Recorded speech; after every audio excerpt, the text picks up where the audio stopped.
भाई, पुत्र, पत्नी, 5 हो गए ना। शरीर, धन, घर, मित्र और परिवार, ये 10 है। जननी जनक बंधु सुत दारा, तन धन भवन सुहृद परिवारा। तो नारद कहते हैं 5 वर्ष का बालक कि हमारे गले में तो केवल एक माँ की रस्सी पड़ी है, क्योंकि पिता है नहीं, भाई है नहीं, पत्नी है नहीं, पुत्र है नहीं, शरीर से मोह नहीं, घर है नहीं, धन है नहीं, मित्र है नहीं, परिवार है नहीं, एक ही रस्सी है और ये बाधा देती। तो हमको ये बाधा निकट जाए तो कल्याण हो जाए। भगवान से प्रार्थना की तो दूसरे ही दिन माता गाय दुहने निकली। सायंकाल अपने स्वामी की दासी थी। तो सर्पो दशत पदास पृष्ठ कृपणाम काल चोदितः। रास्ते में काला सर्प बैठा था, अंधेरा था, उसके पैर से सर्प छू गया और सर्प ने उसको डस लिया, माँ को। माँ मर गई। तो 5 वर्ष का बालक हो और माता के अतिरिक्त और कोई संसार में उसका सहायक न हो, तो उस माँ के मृत्यु पर बालक को रोना चाहिए कि भगवान को धन्यवाद करना चाहिए? एक पंक्ति कहती, तदा तदहमीशस्य भक्तानां समभीप्सत। जैसे मैंने माँ की मृत्यु का समाचार सुना तो भक्तों का कल्याण करने वाले परमात्मा को मैंने धन्यवाद किया कि प्रभु वाह, आपने ये रस्सी भी काट दी हमारी। भक्तानां समम अभीप्सत। भक्तों का मंगल चाहने वाले जो परमात्मा हैं, उनके अनुग्रहम मन्य माना। क्या माना मैंने? भगवान ने अनुग्रह किया और प्रातिष्ठम दिशमुत्तराम, और मैं उत्तर दिशा की ओर चला गया और वहां हमें भगवान का दर्शन हुआ। तो मृत्यु माँ की हो गई, बालक को दुख मनाना चाहिए लौकिक स्थिति में, लेकिन जब उसकी विवेक बढ़ जाता है, इसे लक्ष्मण जी कहते हैं कि जितना कुछ ये प्रपंच आप देख रहे हैं, देखिए सुनिए गुनिय मन माही, मोह मूल परमार्थ नाही। आप स्वप्न में अगर 1000 रुपए पा जाएं तो स्वप्न में तकिया के नीचे रख लेते हैं और सुबह उठते हैं तो कई बार तकिया उठा के देखते हैं कि रुपए रखे हैं क्या। बोलो राधे राधे। ऐसा स्वप्न देखा किसी ने? बोलो। तो मोह निशा सब सोवनिहारा, मोह की रात्रि में सब सो रहे हैं और देखिए स्वप्न अनेक प्रकारा, अनेक प्रकार के स्वप्न देख रहे हैं। तो कैसे मालूम पड़े कि हम जग गए? यही जग जामिनी जागहि जोगी, परमारथी प्रपंच वियोगी। इस जग रूपी जामिनी में, जामिन माने रात्रि, ये सारा संसार रात्रि है, इसमें कोई योगी जागता है। वो कौन योगी है? जो इस स्वार्थ की ही चर्चा नहीं करता, कभी कभी परमार्थ की भी चर्चा करता है। जैसे हमारी बिटिया तो खैर जगन्नाथ भगवान की बड़ी सेवा करती है, कई बार हमको दिखाती है यूट्यूब से, फोन से। लेकिन इस बिटिया से भी अगर हमें पूछें कि जब जब तुमको अच्छे फल और अच्छी मिठाई दिखती है बाजार में, तो क्या पुत्र के लिए और पति के लिए और माता पिता के लिए, अपने स्वाद के लिए खरीदने का मन करता है कि नहीं? ये वाली मिठाई चूंकि पति को प्रिय है, लिए चले, ऐसा होता है कि नहीं होता? लेकिन ये कहाँ होता कि ये वाली मिठाई जगन्नाथ जी को प्रिय है इसलिए लिए चले। जब भी हम अच्छा पदार्थ खरीदते हैं, जब भी हम बढ़िया चीज खाना चाहते हैं, तो हम अपने लिए और परिवार के लिए लेते हैं, और उसके बाद जब आ जाते हैं तो जगन्नाथ जी भी टुकुर टुकुर देख ही रहे हैं, तब कहते हैं जल्दी भोग लगा दो और दे दो खाने। लेकिन जब हमने वो पदार्थ देखा, उस समय भगवान की याद नहीं आई। इसका मतलब क्या है कि हमारा मोह हो गया है संसार से और हम परमार्थ भूल गए हैं, और हम क्या नाम है, स्वार्थ में फंस गए हैं। स्व माने अपना, एक शब्द है आपने सुना होगा, स्वस्थ, सुना है ना? स्वस्थ माने लोग समझते हैं जो रोग न हो, ये काम चला हुआ अर्थ है, ये सच्चा अर्थ नहीं है। स्व माने होता है आत्मा, और आत्मा है आनंद घन, आनंद स्वरूप। तो स्वस्मिन आत्मनि तिष्ठति इति स्वस्था, जो शरीर में न रह करके, जब रोग होगा, फोड़ा होगा, तो व्यक्ति शरीर में रहेगा कि आत्मा में रहेगा? मन कहाँ रहेगा? बार बार तो इसका मतलब जब आप शरीर में रहते हैं तो आप अस्वस्थ हैं, और जब आत्मा में रहते हैं तो आप स्वस्थ हैं। स्वस्थ माने अपने में रहने वाला, स्व माने अपना, और स्थ तिष्ठति स्थित रहने वाला, स्थ माने स्थित रहने वाला। तो स्वस्मिन तिष्ठति इति स्वस्थ, जो आत्मा में रहता है, आनंद रूप रहता है, उसको स्वस्थ कहते हैं। और आत्मा से भिन्न में जब रहता है अस्वस्थ है। पुत्र को चोट लग गई है तो अपने में नहीं है, हम पुत्र में है। मकान गिर गया है, अपने में हम नहीं है, मकान में है। गाय की टांग टूट गई है, अपने में अब नहीं है, गाय में रह रहे हैं। तो अपने में नहीं रहना ही अस्वस्थता है, और जो अपने में रहता है वो स्वस्थ रहता है।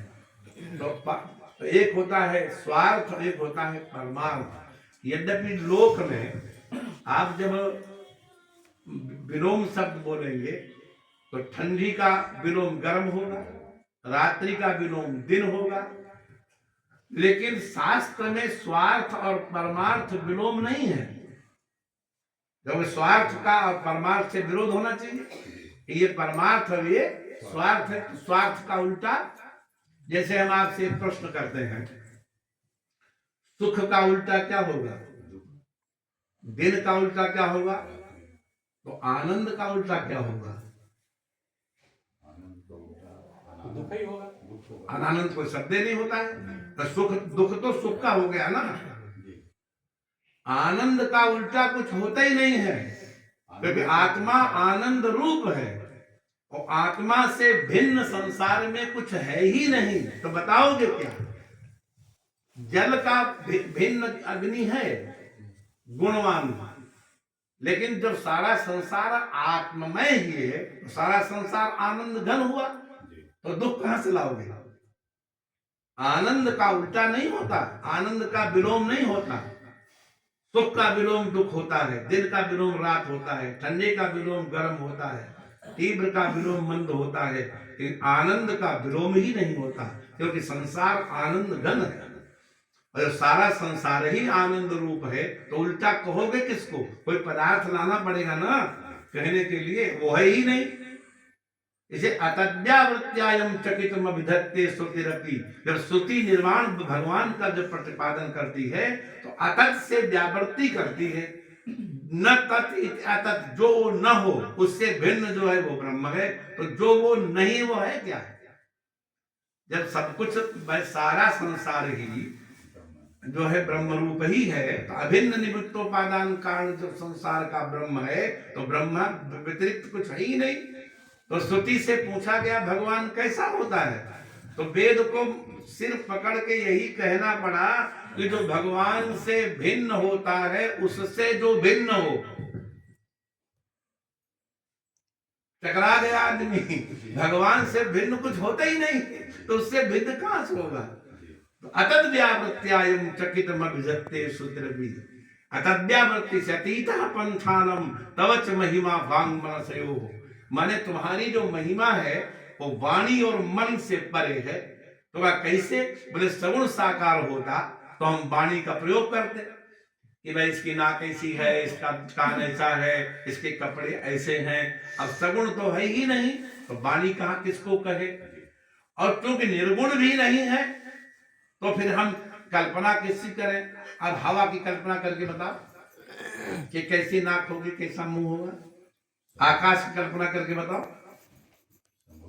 संभव ही नहीं है। तो जो कि संभव ही नहीं है, अतीत तो मन और निर्गुण है, निर्गुण है तो मन नहीं जाएगा। ध्यान से सुनो, निर्गुण है तो मन नहीं जाएगा, और निर्गुण है तो वाणी का प्रयोग भी नहीं हो सकता। तो सगुण साकार अगर है परमात्मा तो उसके गुण आप कह नहीं सकते, और निर्गुण निराकार परमात्मा है तो आप उसकी कल्पना कर नहीं सकते। तो अतीतः पंथानम तवच महिमा वांग मनसयोः, आप निर्गुण है इसलिए मन नहीं जाता, और आप सगुण है इसलिए हमारी वाणी आपको पूरा कह नहीं सकती, जैसे आकाश को नहीं कह सकती। इसलिए पहले ये निश्चय किया जाए कि हम जगे हैं कि नहीं। तो यही जग जामिन जागहि जोगी, परमार्थी प्रपंच वियोगी। जो प्रपंच से दूर रहते हैं, परमार्थी हैं, योगी वो जगते हैं। और हम लोग जगे नहीं है। बोले कैसे मालूम पड़े जग गए? तो जानिए तब ही जीव जग जागा, जब सब विषय विलास विरागा। हम उदाहरण देते, पूछते हैं लोगों से कि आपने बहुत बढ़िया भोजन बनाया, उस भोजन में या तो नमक डालना भूल गई बिटिया, या 2 बार डाल दी कोई सीरियल उरियल देखने के चक्कर में या पड़ोसियों से बात करने के चक्कर में, तो 2 बार नमक पड़ जाएगा तो भी लंका कांड पढ़ोगे, और बिल्कुल नमक नहीं पड़ेगा तो भी लंका कांड पढ़ोगे, सुंदर कांड तो पढ़ोगे ही ना। तो हम एक दिन का नमक कम और ज्यादा सहन नहीं कर सकते, जगेंगे कैसे? जब सब विषय विलास विरागा, समस्त विषयों के विलास से सुख से जब वैराग्य हो जाए, तब क्या होगा? ये जीव जग जाएगा। तो क्या होगा? होई विवेक। क्या हो जाएगा? विवेकी होगा। तो विवेक माने, what is the definition of vivek? विवेक क्या होता है? विवेक माने विवेचन, विवेक माने स्क्रीनिंग। क्या स्क्रीनिंग? तो हम और आप क्या स्क्रीनिंग कर पाए कि हमारे साथ कितना जाएगा और यहाँ कितना छूट जाएगा? चावल बनाते समय बिटिया थाली में डाल के चावल ऐसे देखती हो कि नहीं? कैसे बोरी से लिया कुकर में झोंका, क्या है रीति यहाँ? क्या देखती हो? हाँ, मेरे कुकर में जाने लायक क्या है और फेंक देने लायक क्या है, इसी का नाम विवेक है। ऐसे ही हमारे जीवन में क्या विवेक आया कि हम कितना ले जाएंगे और कितना यहीं छोड़ जाएंगे? और जब विवेक हो जाएगा, और विवेक होते होते पता लग जाएगा ये एप्लीकेशन भी ठीक नहीं है, स्क्रीनिंग किया, छांट दिया, ये इंटरव्यू बुलाने लायक नहीं है, ये भी ठीक नहीं, ये भी ठीक नहीं, 2-4 बचेंगे। ऐसे ही हम जब छांटने लगेंगे एप्लीकेशंस, तो क्या क्या साथ जाएगा? कुछ नहीं। जब कुछ नहीं जाएगा तो पक्का पता लग जाएगा कि अरे हम बैठे हाथ पर मार रहे थे, ये तो कुछ है ही नहीं साथ जाने वाला। तब रघुनाथ चरण अनुरागा, जब साथ जाने वाला संसार रहेगा ही नहीं, तो भगवान के चरणों में प्रेम हो जाएगा कि यही जाने वाला है, जो जाने वाला है उससे प्रेम हो। इसलिए एक राजा थे, उनका नाम था चित्रकेतु। क्या नाम था? चित्रकेतु। और उनके कोई संतान नहीं होती थी, तो उनके डॉक्टरों ने, वैद्यों ने कहना शुरू किया कि तुम्हारी पत्नियों में कोई दोष। इतनी हिम्मत नहीं थी कह दें राजा में ही कोई दोष है, तो पत्नियों में ही दोष निकालने लगे। तो विवाह करने लगा, वो विवाह करने लगा, 1 करोड़ विवाह कर लिए, और 1 करोड़ विवाह करने के बाद भी उसकी संतान नहीं हुई। तस्य बहारिया सहस्राणाम सहस्त्राणि दशा भवन। गिनो, 1000 को 1000 से गुणा करो। 1 करोड़ नहीं, अभी 6 शून्य हुए, अभी 10 लाख हुए। 10 लाख। हाँ, 1000 को 1000 से गुणा करोगे 10 लाख होगा, और फिर उसको 10 से गुणा करो, क्या चाहिए? 1 करोड़। हाँ, 1 करोड़ हो गया। तो तस्य भार्या सहस्राणाम सहस्राणि दशा भवन। 1000 को 1000 से गुणा करके 10 से गुणा करने पर जितना आवे उतनी उसकी पत्नियां थी, और फिर भी संतान नहीं हुई। एक बार अंगिरा ऋषि उसके पास आए और कहा कि क्या बात है, तुम दुखी दिखते हो, तुम्हारा राज्य बहुत सुंदर है, कितने सुंदर रानियां हैं, कैसे सुंदर सुंदर जो है आपकी सेना है, मंत्री हैं। तो उसने कहा है तो सब कुछ, ननंदयत्य प्रजम क्षुद्रत काम विवाह करे। आज बिटिया ने हमसे पूछा, गुरुजी अच्छा लगा ना यहाँ निवास आपको? अच्छा क्यों लगा? कि बैठ नहीं पाए, इतना गाढ़ा गाढ़ा सूप पिला दिया 1 कटोरा कि उसी से तृप्ति हो गई, समझे। उसके बाद बढ़िया जो है पराठा ऐसा 4-5 पर्द वाला, आहा, वैकुंठ इतनी दूर रह गया। और दोपहर के भोजन में तो अभी तक डकारें आ रही है, मतलब क्या बताएं। तो अगर बहुत बढ़िया कमरा दिया था बिटिया ने, बहुत अच्छा वहां पर जो है सब रखा हुआ था, कंबल उम्बल और सब कुछ होते हुए जल न देती और खाने को न देती, तो कमरा सुख देता कि नहीं देता? बिल्कुल नहीं देता। बोलो। तो क्षुद्रत काम विवाह परे, जैसे भूखे प्यासे व्यक्ति को अन्य कोई भोग सुख नहीं देता, राजा कहता है इसी तरह से हमारा राज्य, हमारी पत्नी, हमारी संपत्ति, बुरा पुत्र के हमको कोई सुख नहीं दे रहे हैं। अंगिरा ऋषि को बहुत दया आई, उन्होंने कहा अच्छा हम एक पुत्र तुम्हें दे सकते हैं, लेकिन वो पुत्र तुम्हें दुख देगा। अरे बोले कितना भी दुख दे, हमको पुत्र दे दो। तो उन्होंने सुंदर एक पुत्र बनाया और कहा तुम्हारी इतनी रानियां हैं जो तुमको अच्छी लगती हो, उसको एक खवा दो दवाई। तो उसने कोई बेईमानी नहीं की, तो ज्येष्ठ रानी थी, सबसे पहली आई थी, उसी को उसने खिला दिया। बड़ा सुंदर उसके पुत्र हुआ। अब 1 करोड़ रानियों में से जब एक के बेटा होगा तो बधाई कहाँ बजेगी। बड़ी रानी जिसके यहाँ वो है। तो जो 99,99,999 बच गई, उनके तो कलेजे पर जो है सांप लौटेगा कि नहीं लौटेगा। हाय क्या ये पुत्र पैदा हो गया, हमारे तो दुख का कारण उत्पन्न हो गया है। फलों की पेटियां वहीं जा रही हैं, मिलने वाले लोग वहीं जा रहे हैं, मेहमान लोग वहीं जा रहे हैं, सारे गिफ्ट और उपहार वहीं जा रहे हैं। तो उन रानियों ने मिल करके कृतज्ञति की दासी को जो है अपनी ओर मिला लिया और उसको बालक को जहर पिलवा दिया। बहुत देर हो गई पालने में पड़े हुए। उसने दासी से कहा आनियताम में बत्सम, मेरे बेटे को उठा लाओ। तो दासी जब गई पालने के पास, दृष्टवा चौतार लोचनम, उसने देखा उसके नेत्र यूं घूम गए हैं ऊपर को, वो प्राण त्याग को पाता। बहुत रोई रानी, राजा भी बहुत रोया। उसके रुदन को देख करके अंगिरा ऋषि को बहुत दया आई। चिंतन करके देख लिया कि मैंने इसको पुत्र दे के अच्छा नहीं किया, कम से कम सुख से जी तो रहा था। तो बोले हमारे समझाने से नहीं समझेगा, चलो देवर्षि नारद को ले चले, ये बड़े ज्ञानी हैं। तो नारद जी को लाए, उपदेश करने लगे कि देखो कोई किसी का अपना नहीं होता है, संसार में जीव अपने अपने हिसाब से आता है, अपने कर्म करके चला जाता है, तो मत रो। तो उसने कहा ये कौन है दूसरे। तो कहा कि हम ते पुत्र कामस्य पुत्र दोष गंगिरा नृप, हे राजन तुम्हारे पुत्र की कामना पूर्ण करने वाला मैं अंगिरा हूँ। और एस ब्रह्म सुत साक्षात भगवान नारद ऋषि, अरे ब्रह्मा के पुत्र साक्षात भगवान नारद है। तुमको दुखी देख करके हम तुम्हारे पास आए हैं तुमको समझाने। तो उसने नारद जी के चरण पकड़ लिए और कहा देखो तुम दोनों ब्रह्मा के पुत्र हो, इन्होंने हमको पुत्र दिया था, तुम हमारे मृत पुत्र को जीवित कर दो, तुम्हारे अंदर बड़ी शक्ति है। नारद जी ने कहा यह संभव ही नहीं।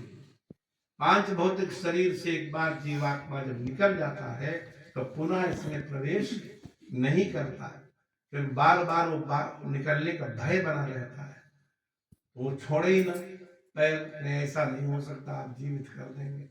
तो देवर्षि नारद ने एक युक्ति निकाली। उनका अच्छा ऐसा करते हैं, तुम्हारी पुत्र की जीवात्मा का हम आवाहन करते हैं तो हमारे कहने से आ जाएगा, और हम उसको एक स्थूणा पर माने एक लकड़ी जो है स्थूण पर स्थापित कर देंगे और तुम्हें हम दृष्टि दे देंगे। क्या दृष्टि देंगे, तुम बातचीत कर लो और तुम्हारे कहने से आ जाए तो जो है बहुत अच्छी बात है। तो कहा ठीक है, बुलाया जीवात्मा को, बैठ जाओ, आगे बैठ जाओ, अंदर बैठ जाओ।